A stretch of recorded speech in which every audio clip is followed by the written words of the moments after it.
This week, I am joined by holistic coach, EFT practitioner, and we're going to be talking all things stress management, overwhelm, burnout, motherhood, I think, everything in between. Welcome back to the Nicola Graham Podcast and welcome, Grace. This is the second time recording for anybody listening.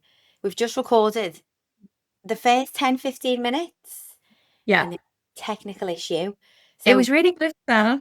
And it was such a good intro. So we're going to try and recreate. But yeah, welcome back to the podcast. Grace, I am so excited to finally be pinning down a time that we can record this chat because Grace and I have worked together now for a while. And we've put something out on Instagram a while ago. But for the last, I would say, couple of months, we've been trying to pin down a time where we can actually bring our conversations to the podcast. Yeah. Grace is, well, I'll let Grace do her own introduction in terms of what space of wellness that you're a part of. So, yeah, let everyone know who you are, Grace, a little bit about you.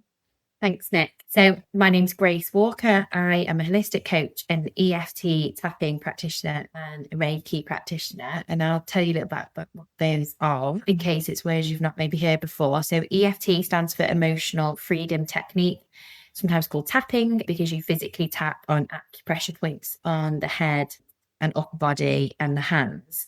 It brings together, it's an energy psychology. So it brings together acupressure that I've just talked about, moving energy through the body, but it also then brings in positive psychology. It's almost like a brain hack to bring you out of a stress response. It's a nervous system regulating tool. And I support mainly women, but some men recently as well, in a one-to-one space. And I like to kind of feel that my one-to-one sessions with people, whether that is on a short term, maybe like 2 or 3 sessions, or even on a longer term, like on a 6-month or longer basis, is that it provides a space for people to come and find a pocket of peace, learn tools of things they can bring into their daily lives, but also to kind of like put down the baggage and work through and process emotions, previous trauma. And I also work within education. So I do workshops within schools in the community. And then most recently, I'm part of a team of collaboration of a pregnancy and postpartum app, which we'll come on to at some point, but that's been a great project to be part of. So yeah, I'll hand back to you, Nick, because that was really long. I love all of that. I would definitely not have got that introduction as good as you've just done it. But There we go.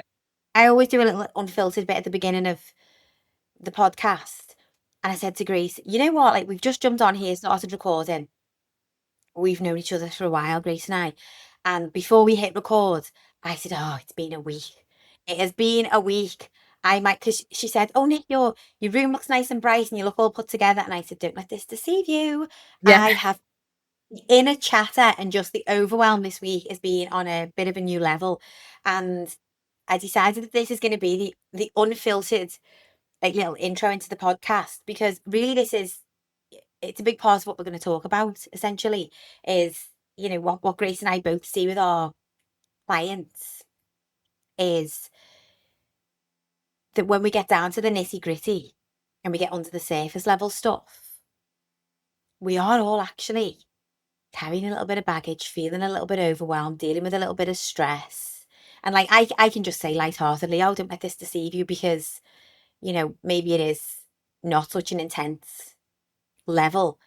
But I know for you, Grace, obviously we were chatting on our first recording about when you initially start working with clients, what they might come to you wanting is just tools, strategies, tips and tricks on how to better manage. But you were kind of explaining how it's sometimes the exact opposite of that is what we need. Yeah. Yeah. We were talking, I was drawing a parallel with probably like work that people come to you for. So it might be that a woman comes to you and says, oh, I need to lose weight, or I need you to like be my PT and give me some workouts. For me, I might get people come in going, I feel lost or I feel really anxious and I need this tool because it's definitely right. Tapping EFT on its own daily is an amazing support tool. both like in the moment. I kind of say it's like emergency tapping almost. So when you're feeling really stressed out, whatever emotion it is, stress, anxiety, overwhelm, anger, anything, it's a really calming tool because it calms the body and brain. It takes you out of the fight, flight, freeze response. However, especially if I have the kind of privilege to work with someone on a longer time, which I kind of don't always just do one-off sessions now, because I kind of find that that level of trust that you need with somebody when you're holding space for them can be built over a longer time. And then what might happen is they've come and they will learn how to use tapping in their daily life, or how to use the breath, or how to meditate, because I'll take them through like a Reiki grounded meditation, and I might send them a recording and say, try this each morning. But what we can end up doing is going quite deeper into beliefs about themselves, into all the things and all the stuff they're going through in their daily life. And it could be that we uncover like a belief that they've been feeling really anxious and they've been buzzing around their lives and things are feeling really fast. And then we might uncover this belief of, I'm not good enough. And that might be in their daily life coming up as perfectionism or feeling anxious. And we can like go back into a memory of where they were a child and I was always use this example where you were made to stand up by a teacher when you were maybe, I don't know, 7 or 8 in school, read out loud, and you fumbled across your words and everybody in the class laughed. And the teacher might have even said something harmful, because teachers weren't always, the nicest at all times. And that's left you feeling like, oh, I'm rubbish. I can't stand up and do public speaking. Everybody laughs at me, and you have this like embarrassment. And what that then, it like stays in the body. That kind of, those emotions can get trapped. And Blows my what we're trying to mind. do is moving through that and processing it all, reframing it. Yeah. And it blows my mind because I see this in my own life. Mm. So we know it to be true.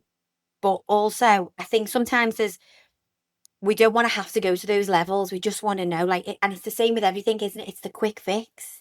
Yeah. It's like, just tell me how to manage. I'm too stressed and anxious to be thinking about everything else. I've never actually done like a course of therapy, but just through my own interests and obviously getting to work alongside women like you and like the things that I listen to, I've sort of uncovered my internal narrative a little bit around that whole not good enough, Mm.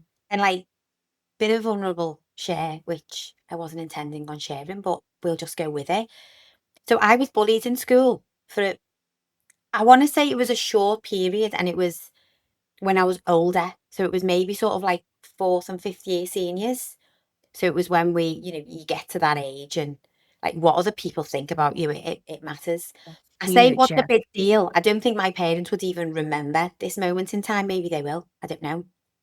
Because I don't remember it creating such a big impact at home or in my school life. But to me, when I think back to that, I was like one of the smallest kids in school. I've always just been small in height. And the girl who decided that she was just going to zone in on me. And it wasn't even, it was really like manipulative bullying. So it wasn't like, there's nothing that I can draw on that she specifically said. It was more like rounding up the troops, And I remember this one time at break time, and I was completely unawares. I've always been this like bubbly, quite loud character. Not everybody obviously likes that. Mm. And I remember this one time at break time, just coming into like the school lobby area, and it was like everyone was waiting for her to kick off on me. Like she'd almost like rallied people up and said, "At break time, I'm going to say this." And it sounds so immature now, but at the time, and I remember I had one friend with me, and I was like, "Please do not leave me."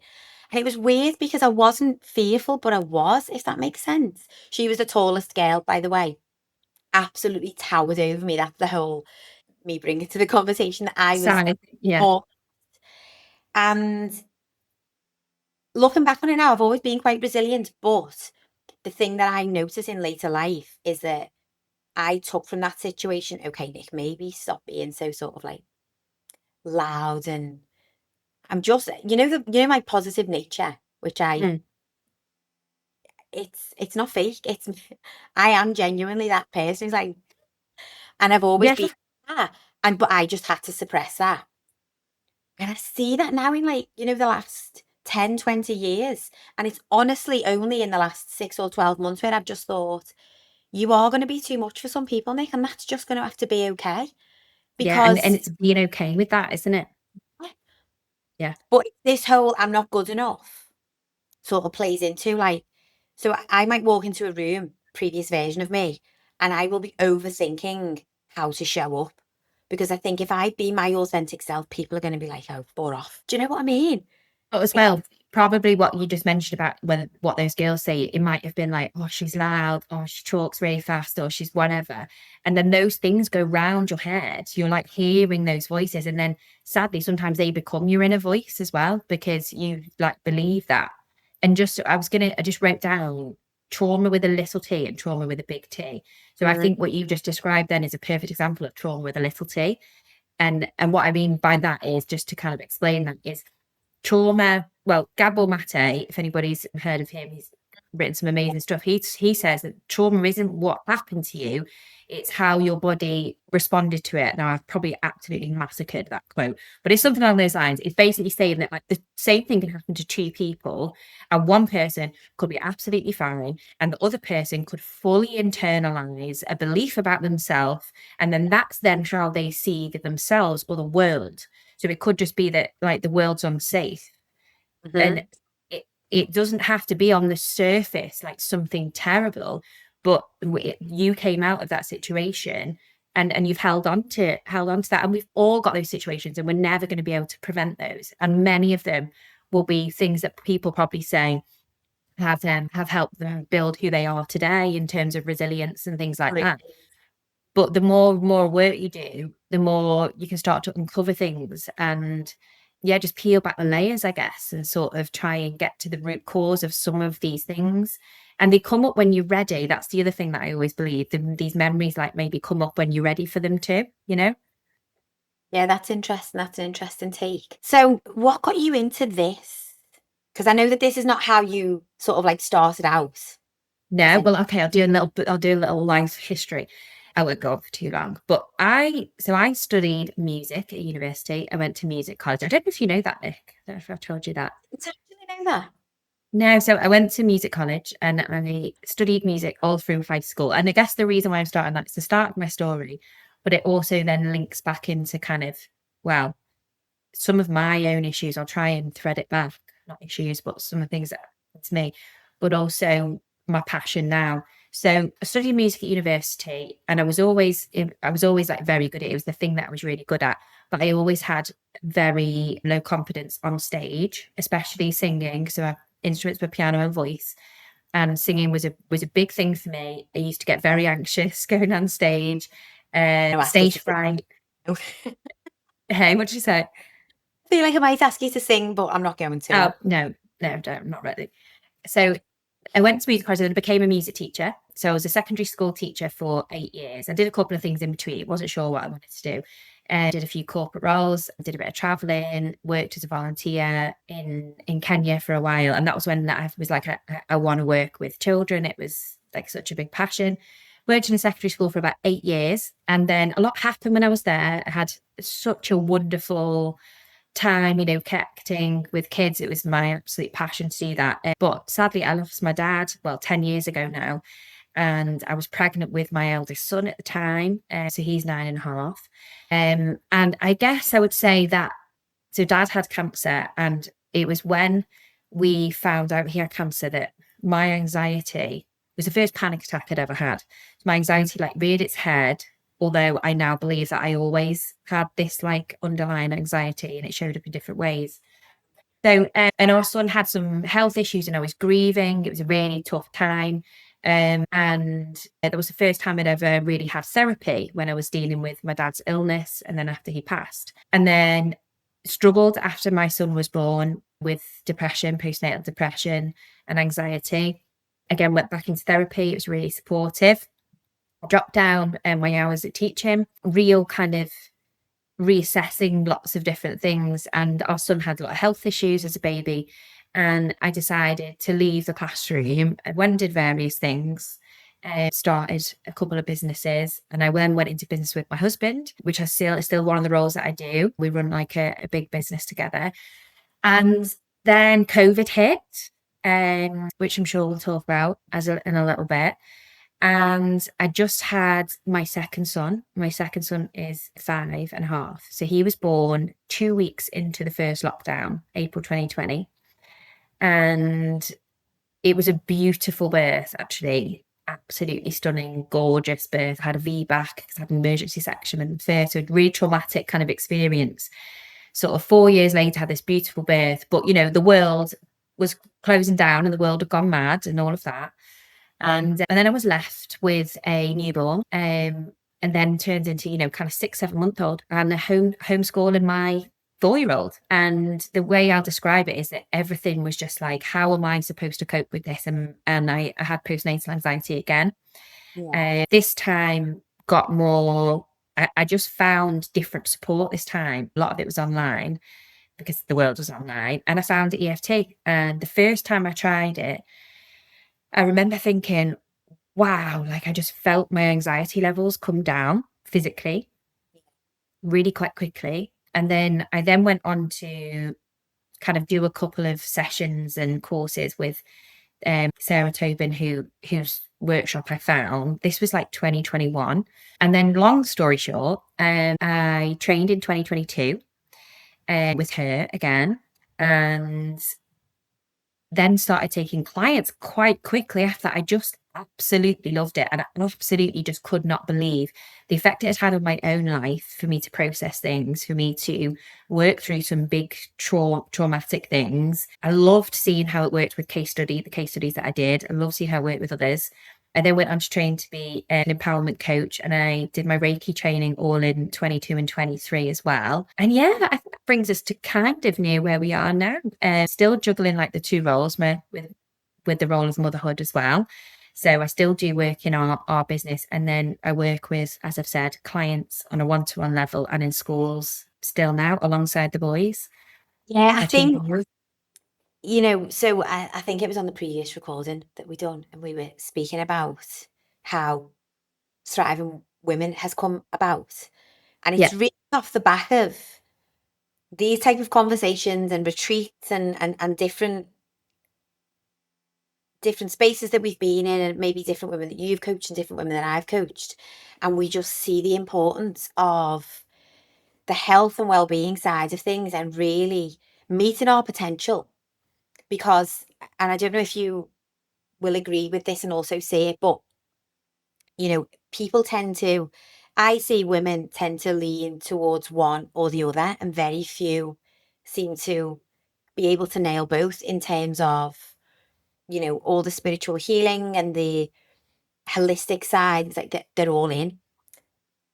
But then the health and the well-being side, there's like a fear to then maybe push your body to certain limits because, whether it's around nutrition or around fitness, because you've just got back control of your central nervous system. And it's like, so to now put yourself, I see it, I read it almost as like you feel as though you're putting yourself in danger, which is so bizarre to say. But I don't know if you can shed some light on that, because I know for you also, this is something that you've managed successfully well, which I think will be Yeah. encouraging. I mean, maybe I think I know what you're getting at. Maybe this will kind of answer it. I said to you when I first started working with you, I've done so much work on my mind, soul healing, spiritual healing. I've been working with energetics, energy psychologies, energy healing for quite a while. So like I've done like a lot of growth. And I was like, you know what? I feel like it's time to work on my body. Yeah, And then that's what I've got from working with you. So not only like nutrition, movement, but it's been like this whole, let me talk about holistic, but it's been like this whole missing piece, because it's now everything's there now. And I also now see how they all feed into each other, and it feels a lot more truly holistic than before. yeah. And it's like that ecosystem that we talk Mm. about. And I think a lot of women, maybe a lot of women listening to this, I shouldn't be quick to judge. Again, we feel that the missing puzzle piece is the latest diet or the quick fix or the fitness plan, whatever it might be. And actually, like, the importance of bringing these conversations to this platform is to give enlightenment, really, around managing the stress and well-being and that whole side of self-care, really, because I think the lines got a bit blurred at one point, didn't they? In terms of what self-care really looks like, and it's completely open to interpretation.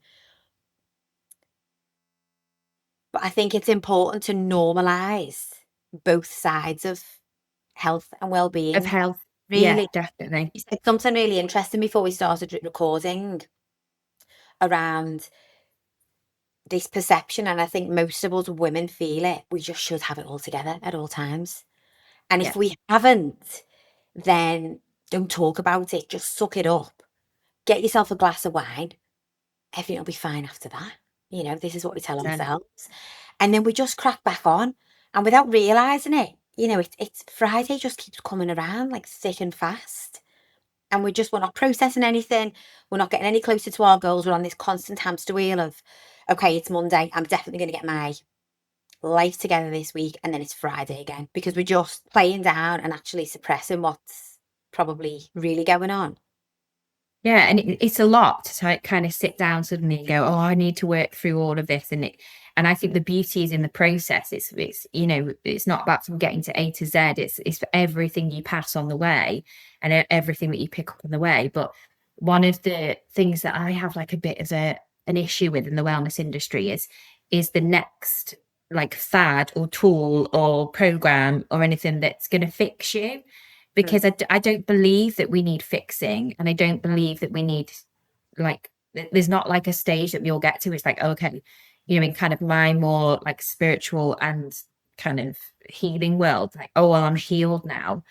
No, it doesn't really work like that. It's always, we're always a work in progress, and we can always keep showing ourselves compassion when patterns come up again and strategies come up again, or bad habits we might call them. And they are, some of them will be bad habits or crutches and things, but Yeah. just being able to go, it's okay, we're human, we're all experiencing this human experience together.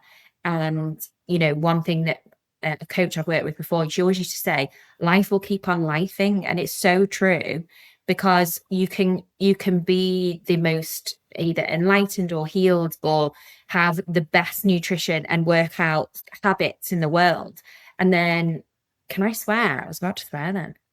Yeah. I won't You swear. I was going to say life can just throw a shit at you, and it just said does.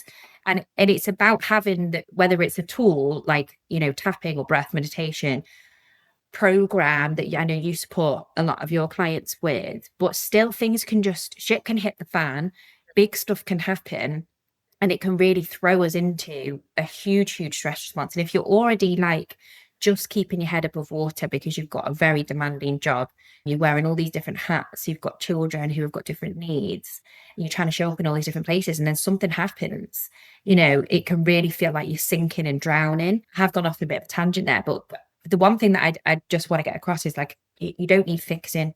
Anyone who's listening to this going, oh, this and that, and don't use it as another stick to beat yourself with, because that's the worst thing that you can do, is pile shame on. Yeah, it's not off on a tangent at all. I think it's a really relevant point, and actually, it's not spoken about enough. And something I touched on at the wellness festival a couple of weeks back, and I gave a talk on mindset. And I won't go into that talk, but at one point, I described coming home to yourself, because that's, I think, taking care of ourselves. And actually, when I was listening to you speak then about, life will just keep on lifing, this is why I feel it's so important for us to truly care for ourselves, but not just on the level of like, am I the right dress size? Am I the accepted weight? Or, is my stomach flat enough? Or whatever it is. It's not that, because when life happens, none of that will matter. But what will matter is, can you have your own back? Can you trust yourself? Do you love yourself enough? Can you give yourself grace? Do you know how to treat your body with care? Do you know how to take rest? Which is something that I know that you advocate. Mm. So it's this whole ecosystem, isn't it, of, and it is like a homecoming because it's understanding all the different layers and maybe some of the, like, the limits and maybe the labels that you put on yourself. It's like wading through them. It's not finding new and finding more and finding better. It's actually coming back to yourself, which is a very Yeah. complex I topic. love that though. That feels so peaceful to me when you said that, coming Oh, home to yourself. It really is that, because that's been my experience, really. And that comes with age as well, doesn't it? So, your 20s are all, well, about loads of different things, but, late 30s, early 40s, I think the women I work with, a lot of them are going through transition, so much transition. And it's finding that authenticity again. But, one of the words that I love about motherhood to describe it is matrescence, where it's like, I don't know if you heard that word, I can explain it. for now. So if you think about the word adolescence, and now I don't actually know what adolescence means, but adolescence is when we go through our teenage years and it's a huge change in hormones. Matrescence is when we become a mother, and that initiation Mm. into motherhood and how that affects us, well, our body, our physical body, what our physical body goes through, the hormone fluctuations and everything that comes with that. But also that kind of, like, I'm getting chills actually when I'm about to say this, like this whole, like, becoming a mother and what that feels like, and how your world is just so different now. It's like it's a rite of passage, it's an initiation, Yeah. and you kind of are, you're never the same again. It's funny, that initiation part, because it just reminds me of, like, when you're on holiday or in any situation really, and you see a fellow mum, and it's just instant connection, Yeah, and it's actually it's like an instant mutual respect. So that's what I feel anyway. like a And secret club, you kind of like, yeah, I get it. it's like, your kid's having a meltdown, or you can see that, like, oh no, poo explosion or whatever it might be. And but if there's another mum in the room, it's, you're okay. Because there's Yeah, someone there who knows the exact position that you've been in, and who instantly just puts you at ease. there's so much changes, and I think, yeah, it's when your life kind of gets turned upside down, and that's what it's about. You've got this little person to kind of look after suddenly, and all that stuff that comes with it. And then if you then bring into all the postpartum side, but also then getting your body back and all of that, and getting your energy levels back, yeah, it's huge. I must say, again, I'm jumping to conclusions. The women that might be listening to this are invested in getting in their best physical, mental shape possible. First of all, getting your body back. That term actually grates a little bit, because you cannot go back to before you had children. I'm going to share this. I'm in a right sharing mood today. I found myself comparing myself, not comparing myself, but admiring someone, let's say, who, honestly, it was in, like, a gym environment, not the gym that I go to. She must have only been in her 20s, and she looked incredible. And I actually got chatting with her because I was like, God, you look amazing. But my instant thought, if I can just be quite honest, it was like, Yeah. oh, there's still so much room to progress, Nick. Like, just when you're feeling good, you see someone who looks that good. And I think we all feel that from time to time. But then Yeah. that second voice kicked in and was like, Nick, you're on your own journey, babe. This is your own lane that you're in. And actually I got chatting with this girl. And obviously she was 20 years younger, probably no kids and all the rest of it. But the importance of, understanding that you're not going to get your body back. But And by you don't need to. no, but by equal measure, if you are listening to this and you're thinking, no, but I do want to know how to drop weight, and I do want to know how to have better control of my anxiety, and, like, I am speaking from experience, and I'm sure you can offer your own experience on this, Grace. I've touched on this in a previous podcast. I've gone through two pregnancies.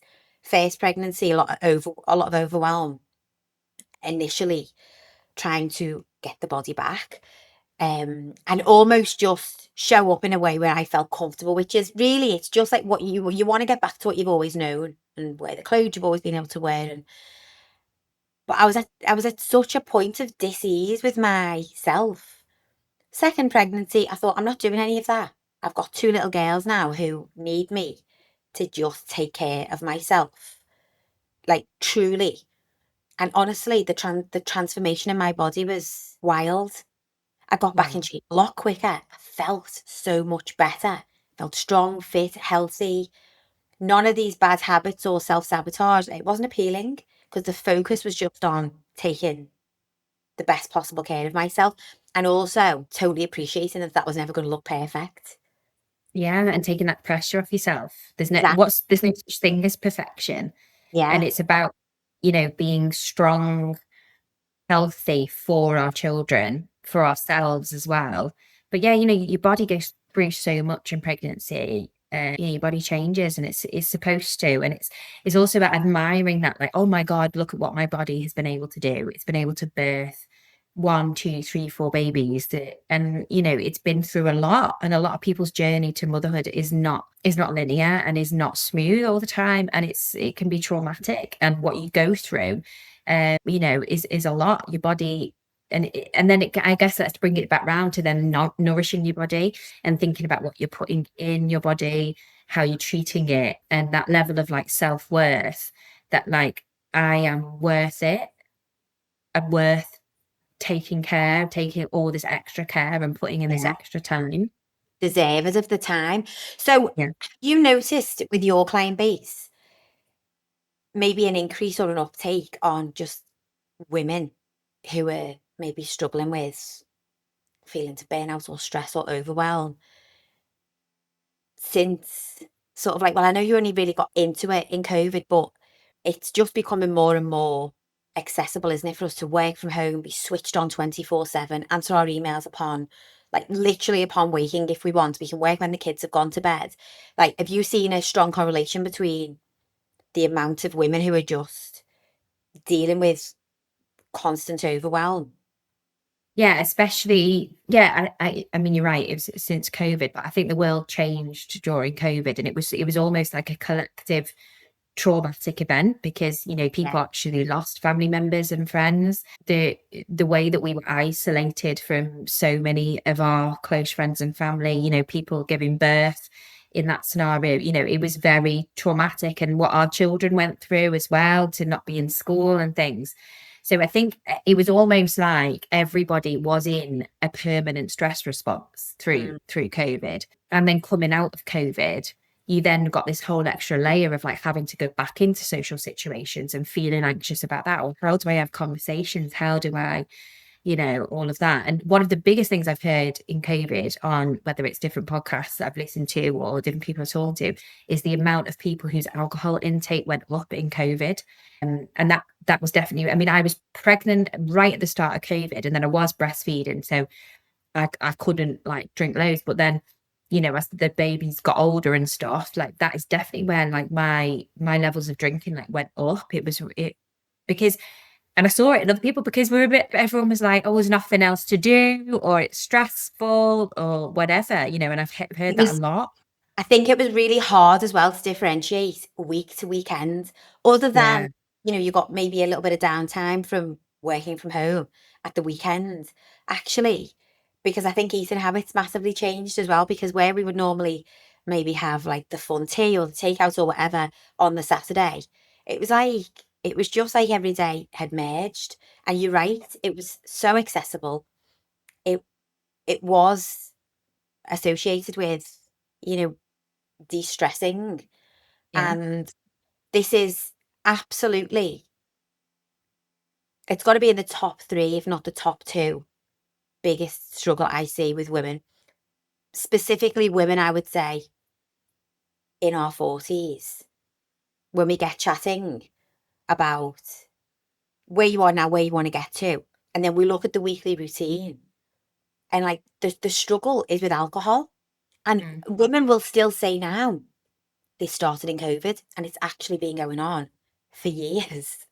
And I'll always hear, well, I've done this program for like 6 weeks and I've done this little thing and it worked short term, but then, as you've said, it's not a quick fix. It's an ongoing like way of living. Mm. That's what we want to sort of like tune into. Yeah, definitely. I mean, we talk about alcohol intake quite a bit, and I drastically reduced it. I've done long periods of being completely alcohol free.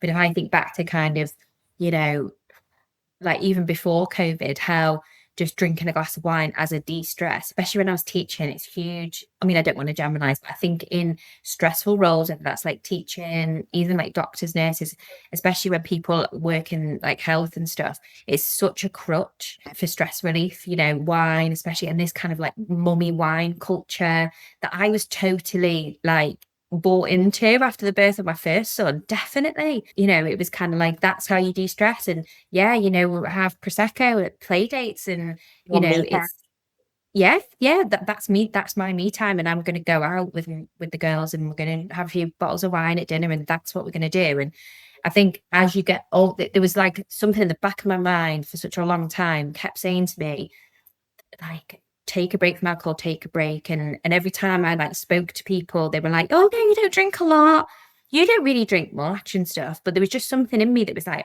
I want to know what it feels like to fully not drink for like a long time. So I'd only ever done it in pregnancy.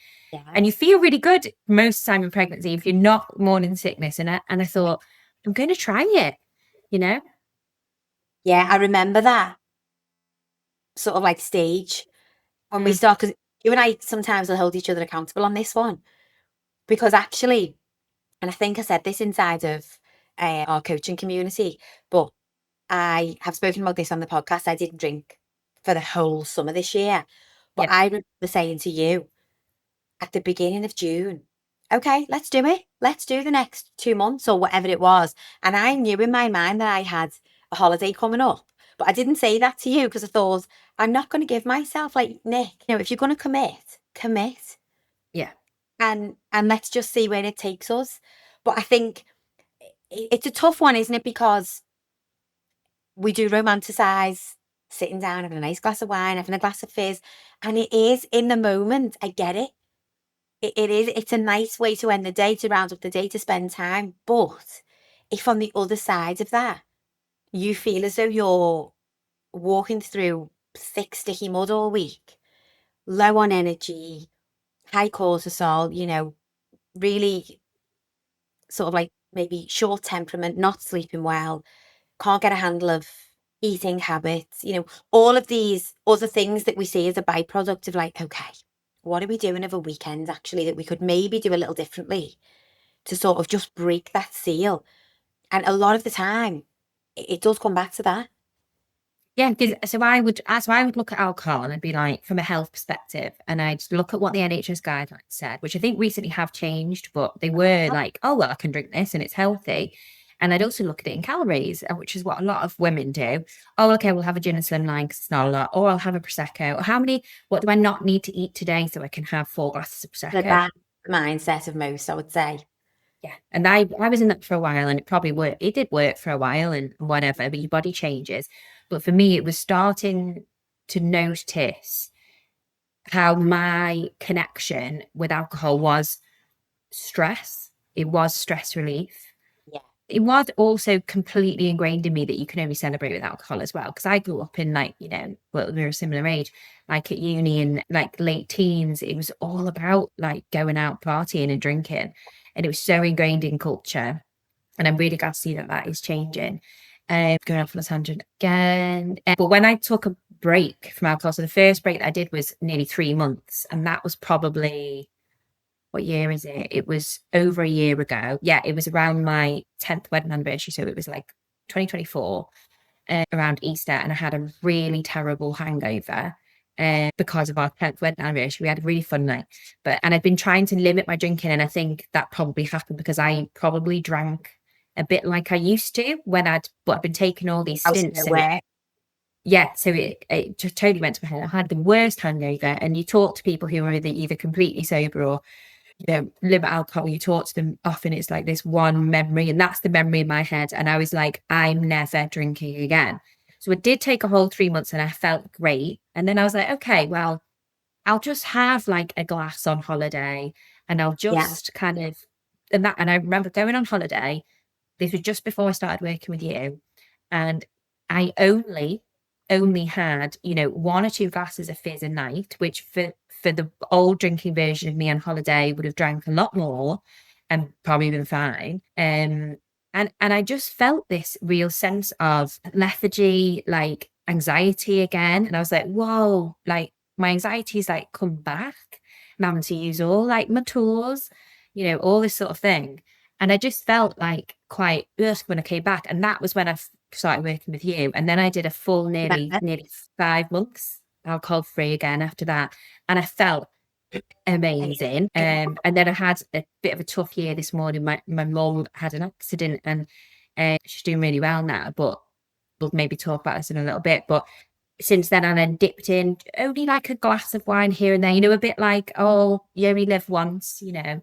But it's just so interesting because I actually now see the effect it has on my sleep, you know, in those little stages, just even just 1 glass of wine, the effect it would have on my sleep and my irritability the next day with the boys, you know, not being the mum I want to be, snappy, and then food choices, that the craving of salt and sugar is just insane. Well, it's interesting you should say that though about your anxiety coming back because alcohol aggravates cortisol. Yeah. So, and I think that's that initial bit of like adrenaline that we get when we have a drink. And we're like, oh, we feel, we've loosened up, we're relaxed, we're letting our hair down. And obviously, there's that whole crash that comes the next day. But, this is not to pass judgment at all. I actually said in a conversation last week with a couple of friends, I said, I wish I could enjoy a glass of wine. But I've gone that long now without that. I do feel the impact of just one. So, and it's just preference. But I think the other thing that I know, because it is still maybe a little bit taboo if you're the only one not drinking. Yeah. I think that's another, like the whole peer pressure and, the loneliness that it can bring really to be the only one that's not drinking or that's, taking good care of yourself or whatever it might be. I think that's also a struggle. I don't know if you also see that with your clients, you know, when, Yeah, maybe not so much, but I guess just that your community that you know that I've been part of, seeing that, and we talk a lot about that when you maybe people pass comment and pass judgment and stuff about like choices that you make, whether it's not drinking or eating well, and you know maybe people are like, oh, it's boring, or whatever, and it is quite hard, that feeling of going into a situation, especially when you first start any choice that you make. So like for me, choosing not to drink at situations was hard, but the thing that helped me, if anyone's listening going, oh, actually, I've been reassessing my relationship with alcohol or whatever it may be, the only thing, and I'm not here to preach at all, because I'm not perfect, but the things that helped me was education on it. So I listened to a lot of like books about sobriety or sober curiosity. And I felt I almost absorbed myself in the information and learned so much, literally, about what I was putting in my body. And that really then stopped me from doing it, but also community. So putting yourself in community and spaces of people who have got the same habits that you then want to have. Because then if you're then with friends and family who are still drinking or whatever, it's just a bit easier and it's just more supportive to go in with what you want to do for you. it's just normalizing it, isn't it? Like Yeah. we're made to feel like it's not normal. And Yeah. I find this with whether it's us getting our workouts in or getting out for our walk, or we talk about this all of the time, don't we, inside of our community, that mum guilt that you feel when you do anything for yourself, even though this is for the benefit of all of the other, you know, parts of my life when I'm expected to show up for everyone else. Mhm. You still get that guilt, but it's normalizing it and normalizing it like, okay, we are the women that go to the gym. We take care of what we put into our body. We've got boundaries around alcohol. We don't speak to ourselves like utter crap. And if we do, we move past it. It's that's we need to normalize that. And Yeah. can you imagine if more of us done that? How much lighter we'd all feel. Yeah. And I think it's about sharing and like the vulnerabilities and not putting people on pedestals and sort of, but not shaming yourself. Like we talked about either us in the roles that we do, but even just even just this role of like supermom, you should be able to hold it all. You're a coach, so you should be able to blah, blah, blah. That's what I said before. We're all human. And there are going to be tough days. And the other phrase that I say a lot, me and my husband say it a lot, is it's just the season I'm in. And they're going to be seasons where, like your youngest has just started school this week. So she's going to be your priority this week. And that's Mhm. okay. And that doesn't mean that, there's still, you talk a lot about non-negotiables and, you keep your non-negotiables going. But it actually, if this week and maybe even next week, your priorities have shifted a little bit, you're going to be at home more in the morning, that's okay too. Like, it's okay to like almost have flexibility. I talk a lot about flexibility because we can get very set in our boundaries and like, well, I can't eat this, or I can't do this, or I have to work out, and I have to fit my meditation in. And, it's the season you're in, sometimes other people's needs do come first, and that's okay too. I think this all comes back to the importance of just being able to give ourselves grace whilst also having the discipline to continue showing up. It's a Yes. real line, isn't it, between, because we can glamorize like giving ourselves a little bit of grace. So I'm not going to get the workout, or I'm just going to, you know, have the glass of wine or whatever it might be. But it's really important that we understand how to care for ourselves, not punish ourselves if the day didn't go to plan or the way that we thought it was going to. And you've touched on something there with community, Mhm. because now more than ever, I think it's so important that we do have those people around us, even if it is just virtually online, Yeah. who we can chat with, we can share little anecdotes with, we can ask for support. And so I don't want to take too much of your time, Grace, but I would love if you have any like little words of wisdom in terms of just offering support. Anybody who's listening to this, who might be thinking, I did not realize that this might be what's going on with me. I think I am struggling because I'm constantly stressed, or I'm constantly in fight or flight, and I'm just masking it to the high heavens, and maybe it's Yeah. been a moment. How would you, in the next, I don't know, week or so, what what would you share? Well, without giving you like a big to-do list to do, like just to Yeah. simplify, one would just be to think about taking intentional pauses and slowing down.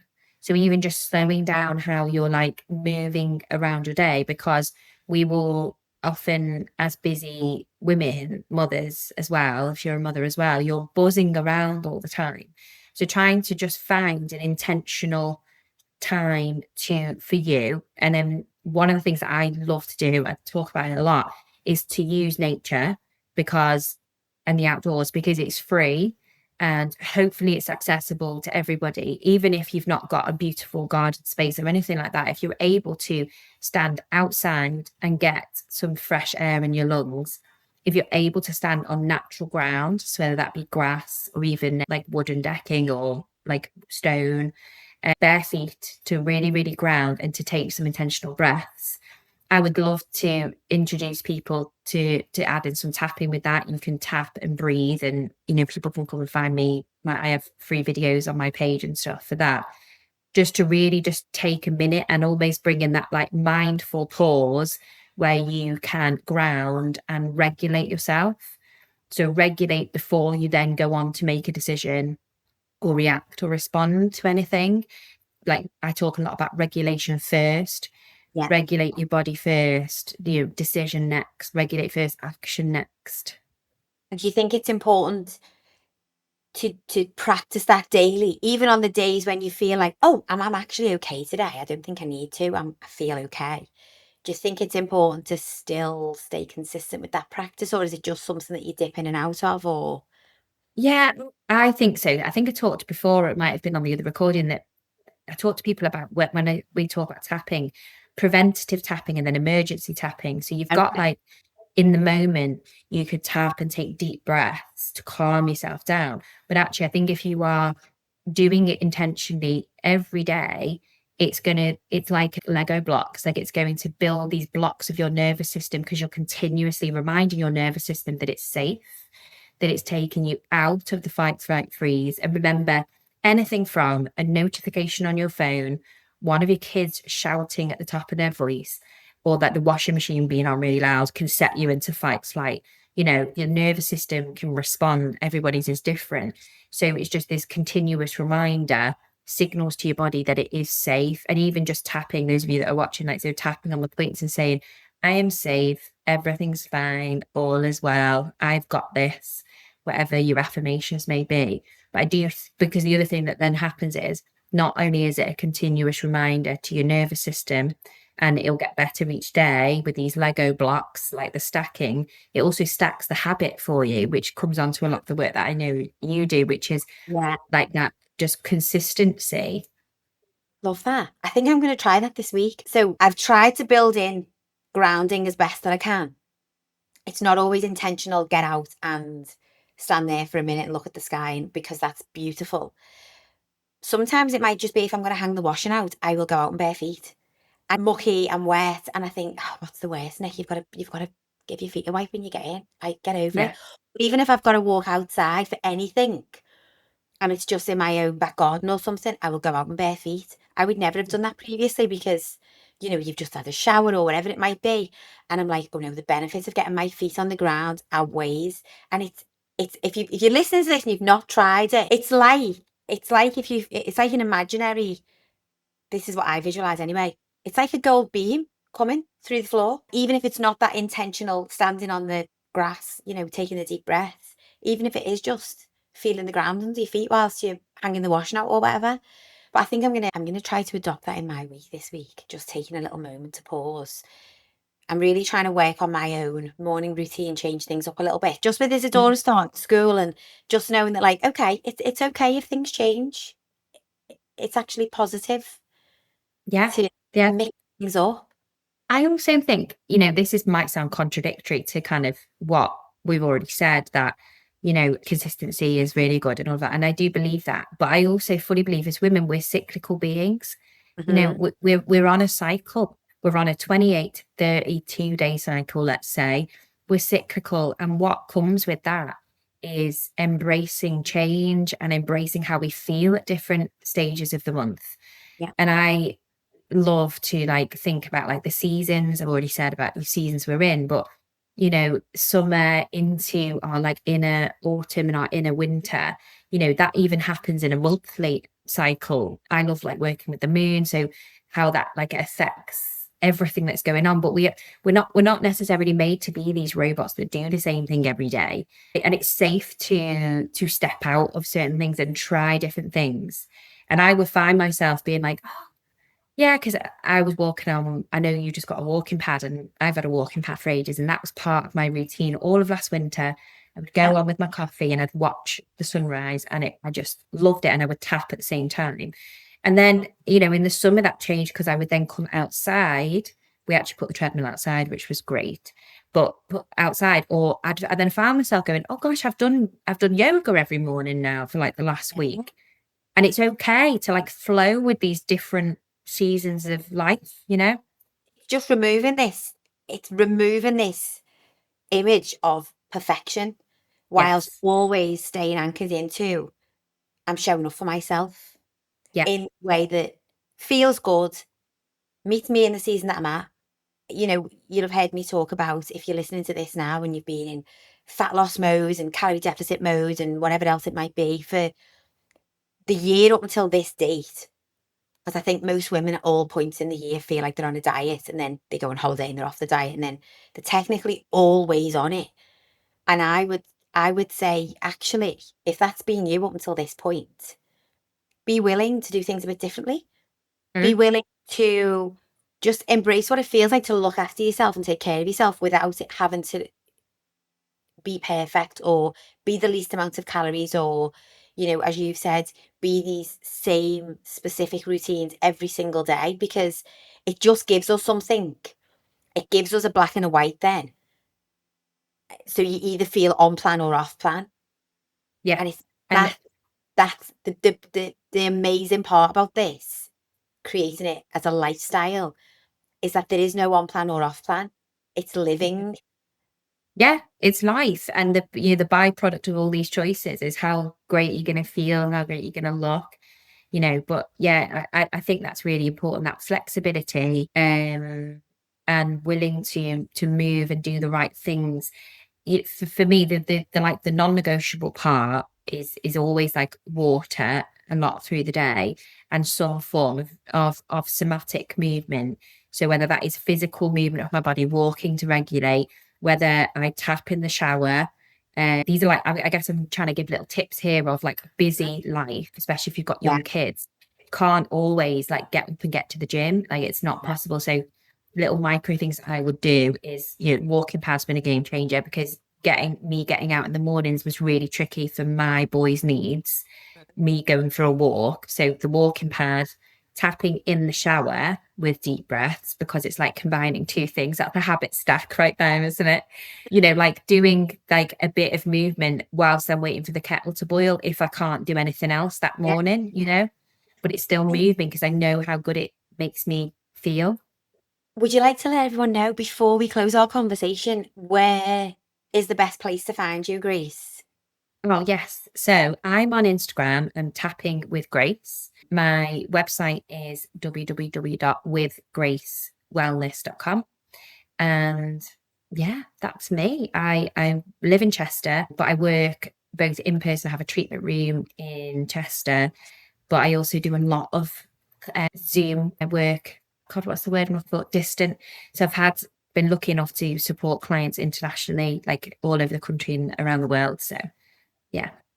Well, we're very privileged to have had you on the podcast. Thank you so much. I will link those pages and Grace's website in the show notes. And I will look forward to catching you all on the next episode of the Nicola Graham podcast. Thanks for listening, everyone. Thanks, everyone. Thanks, Nick. Thanks, Grace.